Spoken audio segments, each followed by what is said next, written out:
The NFL playoffs are here. Watch every game of the postseason for free with the Yahoo Sports app or the official app of the NFL on your phone or tablet. Plus, get all your latest breaking news, highlights, and more. Download the NFL app or the Yahoo Sports app in your app store or at NFL.com/mobile today. Certain restrictions and data rates may apply. And now, Move the Sticks with Daniel Jeremiah and Bucky Brooks.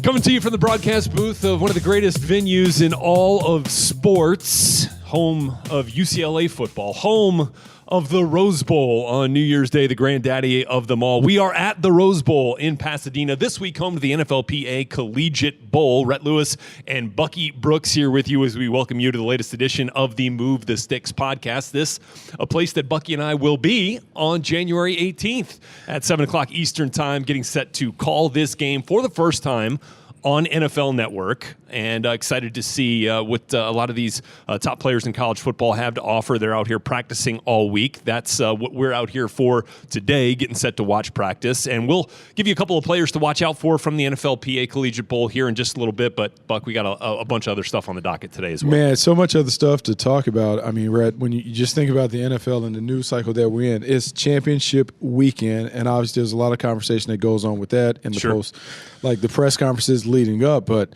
man, so much news popping. We have the Carolina Panthers dominating the headlines. We'll talk about that. Luke Kuechly retiring, Joe Brady being hired as the offensive coordinator. We obviously have to preview we got to get in there, man. The conference championships. Sure. And then, the Tennessee Titans and the emergence of Derrick Henry coming out of college, some of those things. And then finally, you talked about it, the NFLPA Collegiate Bowl, being able to talk about some of these prospects, us being on the call. I'm really excited to see some of these guys. Had a chance to talk to those guys on Monday. So to get a chance to see them do it on the grass, I'm excited about it all. I was out here on Tuesday for their practices, and I'll just mention Mark Ross is going to join us in the booth on Saturday. Omar Ruiz has been out here all week. He'll be down on the field for us as our sideline reporter. Really excited for that. But let's start with the news out of Carolina. And first, let's give the proper respect to Luke Kuechly, retiring at the age of 28. Made the announcement in a video that the Carolina Panthers sent out on Twitter. We're talking about a guy who played 8 years in the league, over 1,000 tackles. He was a big play machine, and the amount of respect that poured in from across the league about not only what a football player this dude was, and was one of the best the game has seen, but what a teammate he was, Bucky. Mm-hmm. What a guy and a person he is off the field. Man, if I'm his parents, I'm pretty proud today. Look, they should be very, very proud of the man that he is, the teammate that he was with the Carolina Panthers and even at Boston College, and the player that he was in terms of the production and the performance that he put on the field in 8 years. Like, look, bar none, he is one of the best that has played in this generation. I think when you talk to people around the organization, they would tell you that, look, he was an outstanding leader. He had all the football instincts and IQ that you desire in the leader of the team. He was able to set the defense, communicate everything, and the way that he played. Look, he was a great athlete. Anyone who watched him at the Combine when he came out, he lit up the Combine from his athletic standpoint. But then when you combine that athleticism with the instincts, you're talking about a guy that plays fast, unique in his ability to play like a Tasmanian devil, but also understand the game at a high level. It's hard to find players who have all of those traits. More than lived up to his billing as the 9th overall pick back in the 2012 draft. The Carolina Panthers made an immediate impact and just a terrific player. And I think, it speaks volumes when the guys you compete against compliment you about how much more they had to put into their preparation in the week leading up to it. I think we saw that from Michael Thomas. Mentioned that. J.J. Watt has meant. Juju Smith-Schuster recalled a couple of specific plays in giving a little tribute on social media to Luke Kuechly. He was like, man, I don't know where you came from. Yeah. But you knew where we were going, and you knew how to find me and bring me down. That was nuts. No, it is nuts. And I think for the Carolina Panthers, potentially, you're talking about a complete rebuild in terms of an end of an era, because if you have Luke Kuechly, who is retiring, quarterback of your defense. Yeah, you got speculation about Greg Olsen retiring, and then the decision that is looming out there on Cam Newton. That's right. The team that we see trot out Bank of America Stadium in 2020 could be a completely different unit than the ones that we've grown accustomed to seeing run out. Already will be different on the sidelines, and you kind of lead us into the next point. But just to wrap up on Kuechly, he was the Defensive Rookie of the Year. Next year, he was the Defensive Player of the Year. 7-time Pro Bowler and a 5-time All-Pro. Certainly wish him the best in retirement. I imagine this is not the last we hear of Luke Kuechly dominating some sort of field. His next career, we'll look forward to that. All right, let's get into that news that you kind of led us into there. Also on the Carolina Panthers sideline, Joe Brady, a day after winning the national championship with the LSU Tigers as their passing game coordinator in just 1 year with the Tigers, then gets courted to Carolina from new head coach Matt Rule to be their offensive coordinator. Break this down for me. Look, man, this is a big move. It's a major jump. Obviously, his name had a lot of buzz and a lot of tension attached to it. Anytime you see LSU play the way that they played this year. Look, we have looked at SEC football for a long time. SEC is kind of the hotbed for where NFL prospects come, and a team that has always traditionally been loaded, they played like they were loaded this year. Joe Burrow having maybe the greatest season that we've seen of any college quarterback. The skill players putting up big numbers, and this offense basically carrying the LSU Tigers to the title. Joe Brady got a lot of credit for that. The changes that he made coming in as a passing game coordinator and also as the wide receiver coach, you saw those things. And so there's a lot that he could add to the Carolina Panthers situation, obviously being creative and innovative and being able to mix what I call is basically a hybrid system. When I looked at the LSU Tigers and I watched them, I sensed some of the stuff that Joe Moorhead did for years at Penn State, and then some of the stuff that Joe Brady was able to steal from the New Orleans Saints and Sean Payton. And I think he kind of was able to blend it together because this team could mix in RPOs. They can mix in the empty passing game that Drew Brees made famous. They could do the 4 vertical stuff that Drew Brees also specialized in and dumping it off to the running backs.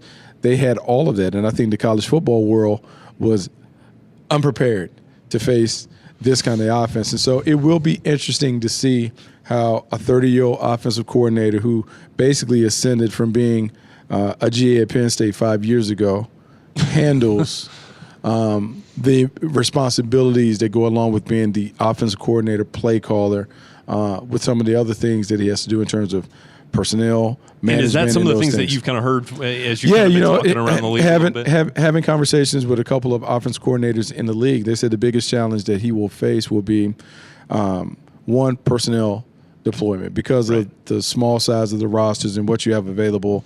How are you able to craft your offense when your number one guy goes down? Like, do you have enough in the repertoire to be able to continue to sustain that offense? Two, they talked about his ability to understand pass protections at a deeper level. The schemes that he will face, the coordinators that he will face will throw a bunch of different things at him. And if he only sits and runs the same pass protection and runs a variety of repeat plays like they do in the college game, they'll quickly sniff him out and he'll have to make adjustments. And they also said the big thing will be how can he command the room, not only with players, but with other coaches, guys who are more experienced than him.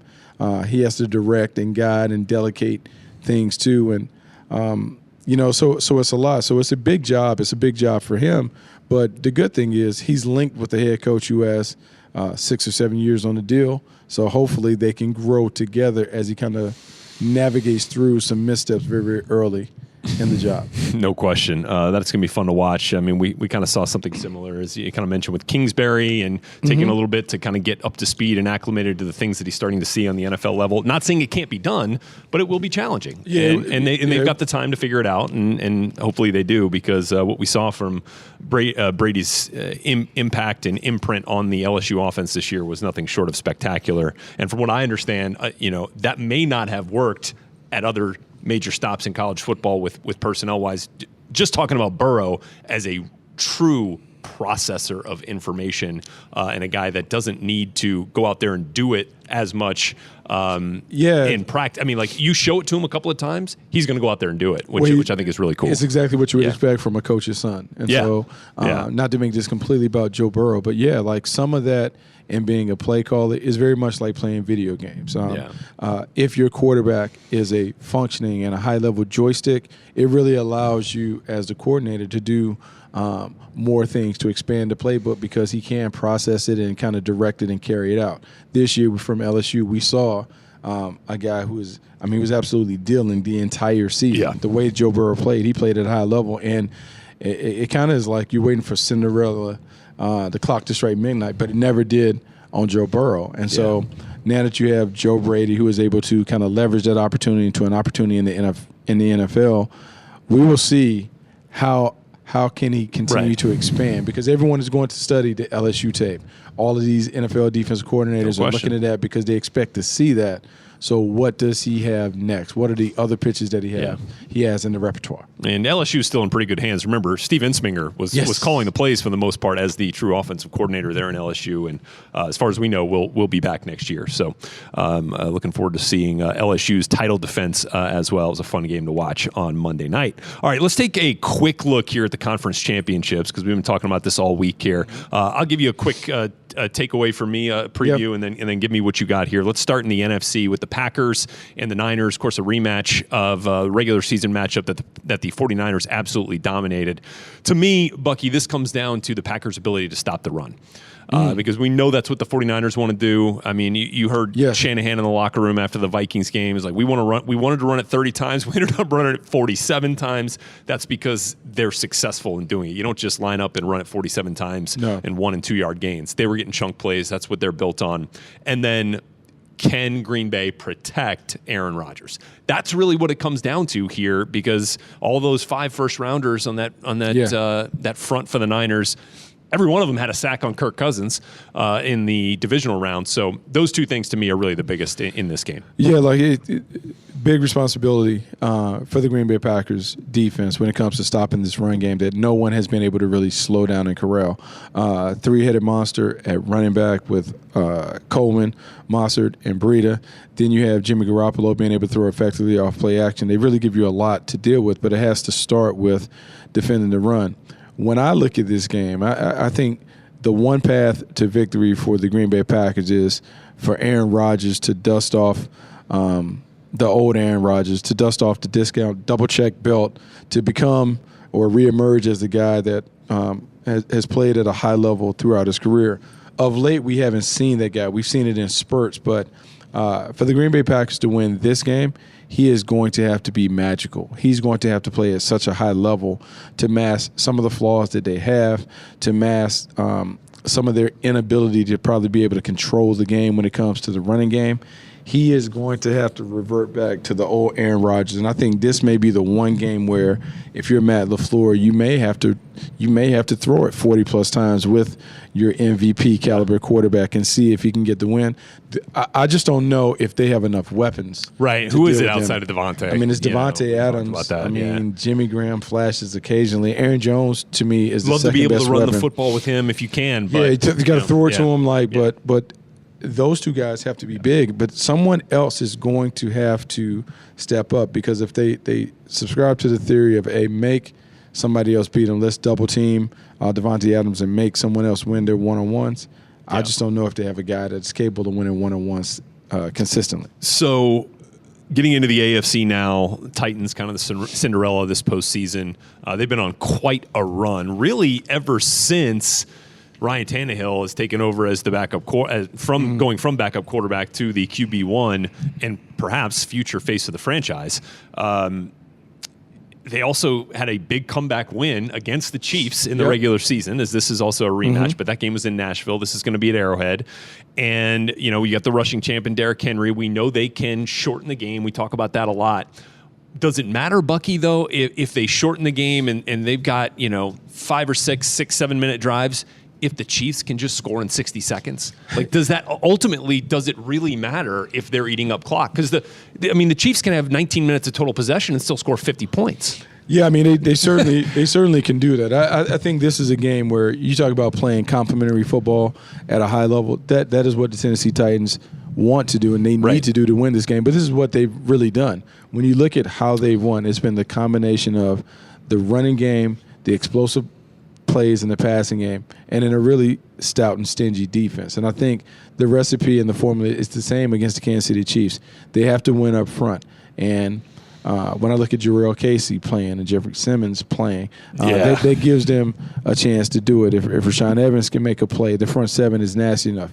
In the secondary, they're going to have to keep up with Tyreek Hill and Travis Kelce. And, I just don't know what that formula is going to be, because you do that, you run the risk of having Mecole Hardman and Sammy Watkins going one-on-one against one of your nickel or dime defenders for a big game.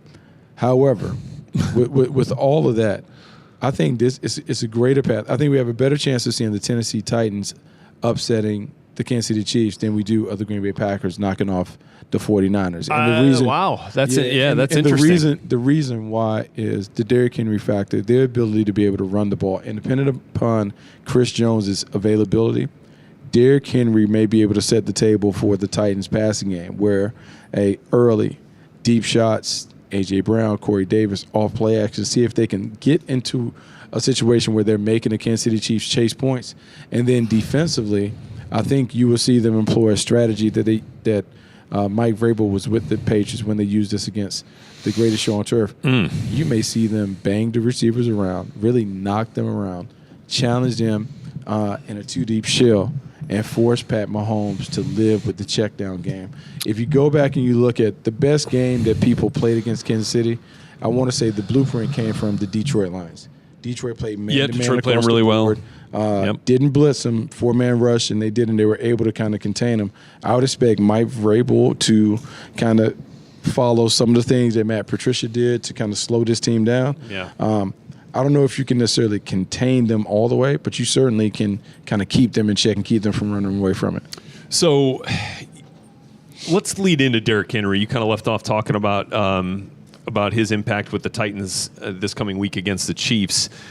He was the number 45 overall pick of the 2016 NFL Draft. He was the second running back off the board. Remember, that was the year Ezekiel Elliott went 4 to the Cowboys, and we had Goff Wentz go 1 and 2.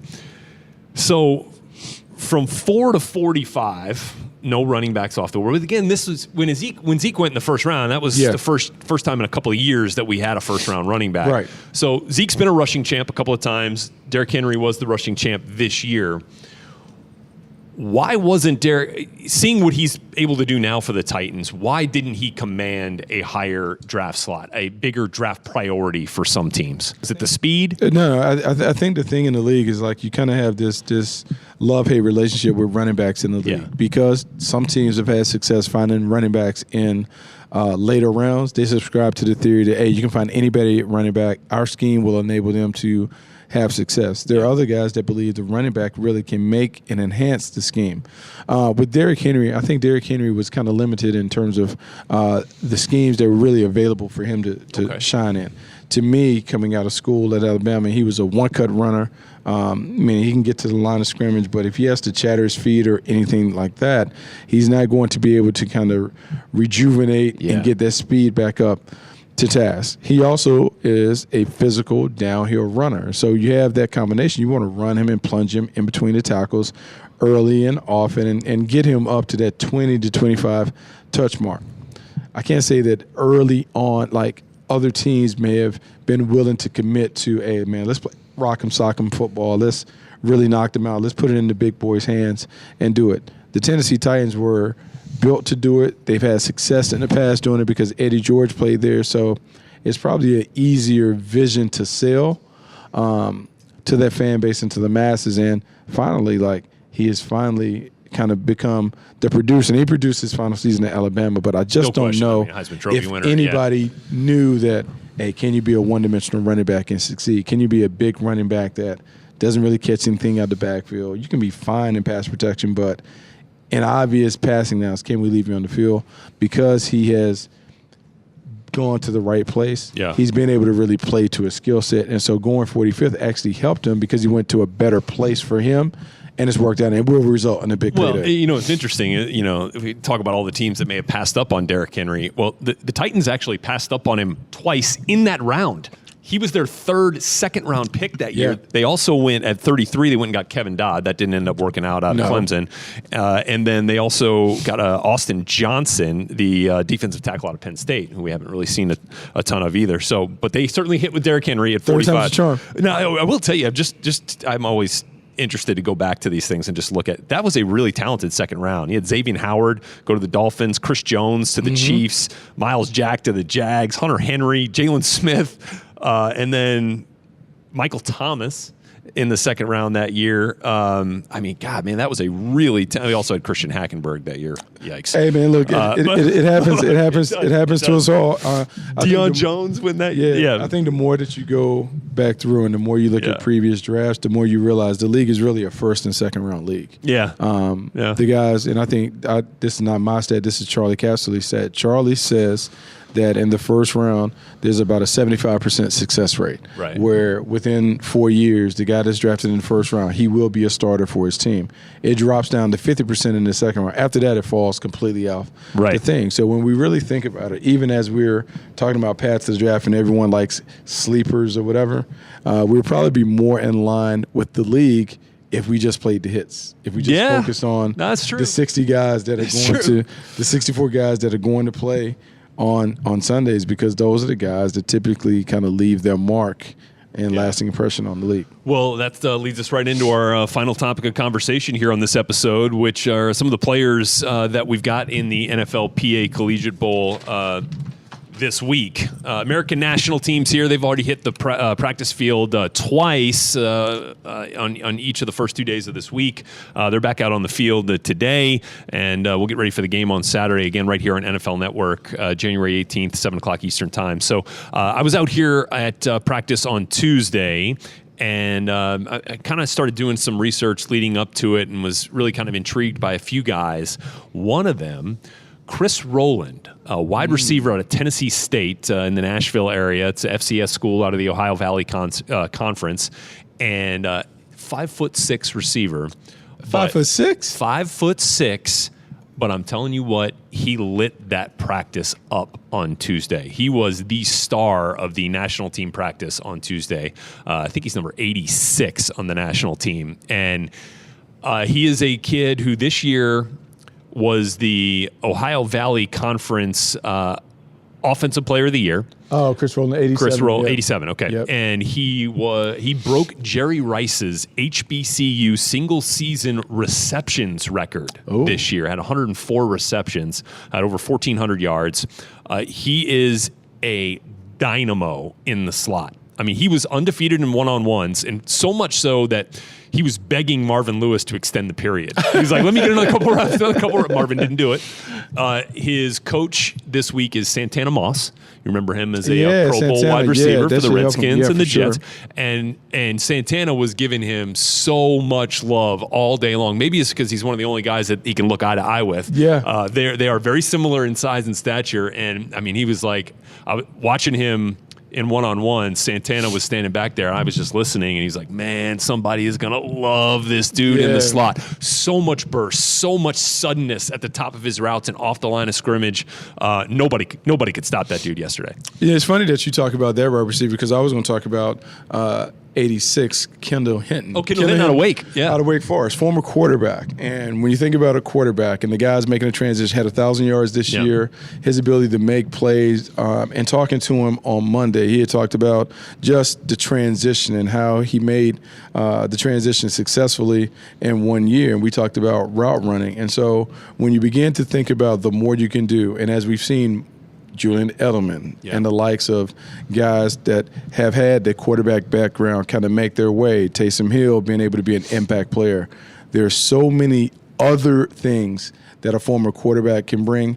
if he is just good enough to show that he might be good enough to be a third or fourth wide receiver. Yeah. When you add in the extra stuff, the double passes, and the ability to do some things, he could carve out a nice niche for himself in the National Football League. That's cool for sure. There's some really talented and productive receivers in this game. His buddy Scotty Washington is in this game as well. Big body, 6'5", ended up missing the last 5 games of his college career due to injury, but is a guy that could really flash for decision makers and evaluators this week with his size and his ability to go up and get 50-50 balls. I want to talk also a little bit about a couple of the quarterbacks. There are really a couple of big names in this game. Brian Lewerke from Michigan State, will end up goes down as the Michigan State all-time leader in career total yards, passing Connor Cook. He's the only Michigan State quarterback to throw for 7,000 and rush for 1,000. You might remember him from 2017 more, though. That's when he had a breakout season, led the Spartans to a Holiday Bowl win, 10 wins, and then he really kind of got banged up and didn't have as much production in 18 and 19. But ended up his last college game was MVP of the Pinstripe Bowl. He really threw the ball well and had a really nice connection with his buddy, Darryl Stewart, who's also here at the game, his wide receiver, who was banged up this year as well, but it's back healthy and was making some plays. But the guy who really impressed me yesterday was Jacob Luton, quarterback from Oregon State. Another guy who was was granted a 6th year of eligibility because of the injuries he dealt with, had a thoracic spine fracture in a game against Washington State, where he thought he might never play again. But he ends up coming back, and he threw 28 touchdowns to just 3 interceptions last year, missed some time.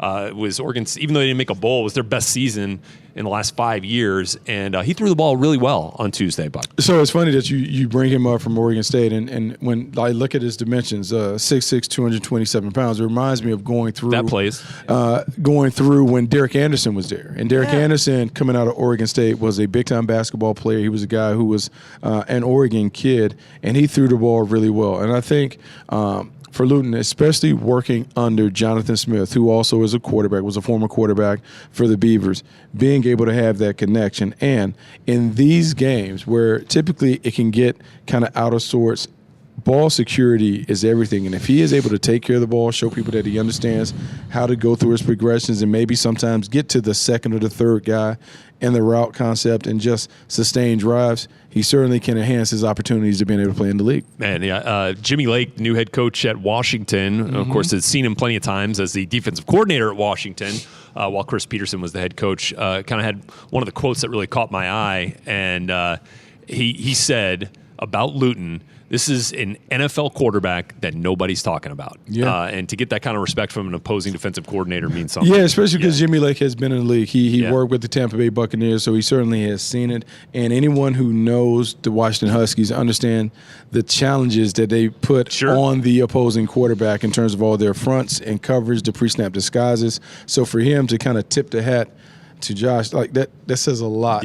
Speaks volumes about what his potential could be at the next level. So there's a ton of guys with return ability in this game. I think that's a lot. That's something that evaluators are looking for. It's always some a big later trade. rounds. Get a bonus, when you make a pick of a guy like that. Yeah, you're trying to get a +1 player, a guy that can occupy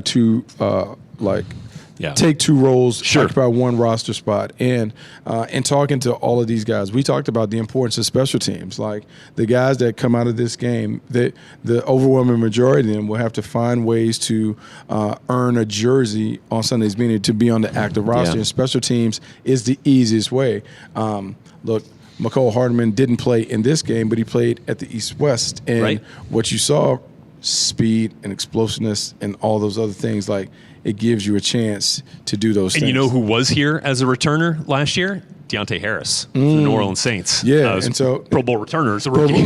Pro Bowl returner. And so being able to find guys that can have what we call a blue quality, a blue trait, to be a special returner, it changes the game. And so special teams matter, and the special teams coach will ultimately be the best friend for some of these guys as they go in as developmental prospects. Last two guys last two kind of guys and themes that you kind of see this week at a game like this, the NFLPA Collegiate Bowl. There are players here that were talented players, played at Power 5 schools but were overshadowed by superstar players. Yeah. Like DeAndre Swift Yeah. at Georgia. Terrific running back. Obviously, they've had, it's been running back the last couple of years, Chubb and Gurley and that whole deal. Well, you know who's here is the Georgia Bulldogs' second leading rusher, Brian Harrion. Ended up skipping the bowl game, the Sugar Bowl, wanted to kind of get his body right and get ready for the draft, and he's here. So a chance to see him in more of a leading role, which would be kind of interesting as well. Yeah, and sometimes that works in their favor because DeAndre Swift commanded so much attention. Gosh. He was the number one running back. Yeah. They did make sure that they elevated and featured him because he's talented. We're talking about a guy that's a first-round pick, but for him to get an opportunity to come here and have a chance to kind of be seen in a different light, to get around different people, to showcase different skills, to maybe be put in a role that is different than the role they was in Georgia. Yeah. It only gives him an opportunity to kind of rise up the charts. So you might appreciate this. The last guy that I'll talk about, and we'll get out of here for this episode. You familiar with you're from the Carolina area. You familiar with the North Greenville University, D2 school? North Greenville. It's in North Carolina? I think. Maybe it's in South Carolina. I've never heard I'm going to get my geography right, but yeah. North Greenville. There's Greenville in both. Oh, okay. So we're good. States. Yeah. Chauncey Haney. Defensive end. He's 6'4", 250 pounds, terrific length, and he looks like the Greek god of defensive ends. So, he absolutely passes the eye test in every facet. And then when you're looking for traits in a game like this, this is a guy who's blocked 6 kicks in his career. That gives you a chance. Right? It does give you a chance. And also, the one thing that we know about pass rushers can come from any level. Yeah.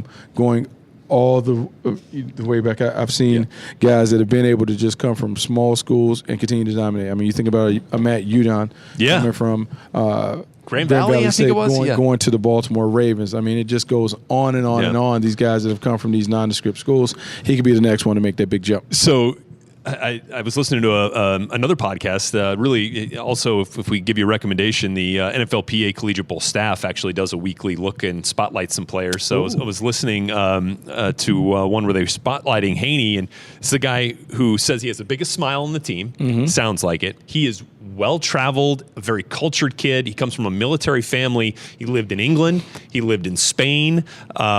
He only had 2 offers out of high school, and one of them was I think Liberty, and then he ended up North Greenville. He ended up at North Greenville.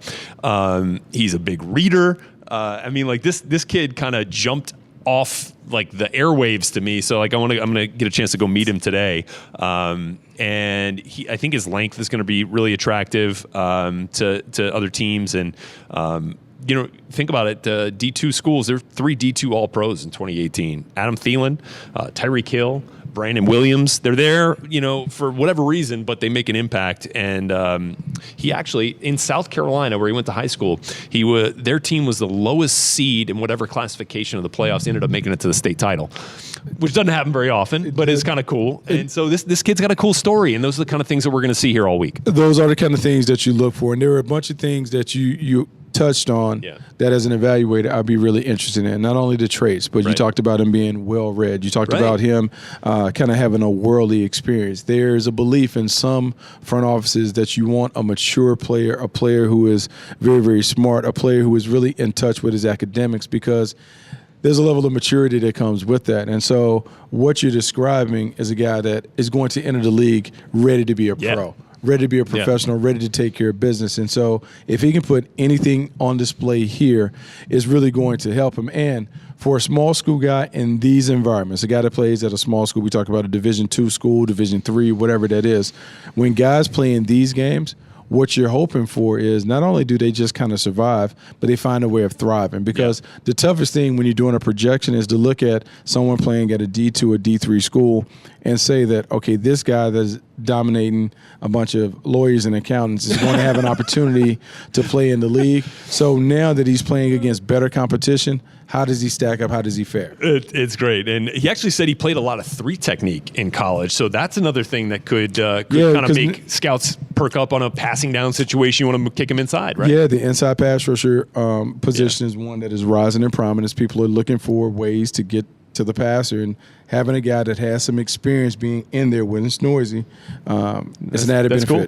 Yeah. Well, those are just kind of a little sampling of some of the stories and some of the guys that we'll see all week here at the NFLPA Collegiate Bowl. Again, we're on the call, myself, Bucky Brooks, Mark Ross, and Omar Ruiz, 7 o'clock Eastern time on NFL Network. Some of the stars of tomorrow you will see this week. So we're really excited about that. And I think that is going to wrap us up for this edition of the Move the Sticks podcast. DJ, again, down in St. Pete, Tampa, getting ready for the East-West Shrine game. And then we're all headed down to Mobile next week. So it's kind of Final Four time in the NFL, championship week, but it's also All-Star game season here on the Move the Sticks podcast world. So this is kind of like the best time of the year. You know what I mean? You get best of both worlds. Yeah, it is the best time of the year. You get to put kind of a pin or a bow on the NFL season while also looking ahead to the 2020 draft. It doesn't get much better than this. No question. We'll see you next time. Thanks for checking out the Move the Sticks podcast. Remember, download, comment, and we'll see you next time.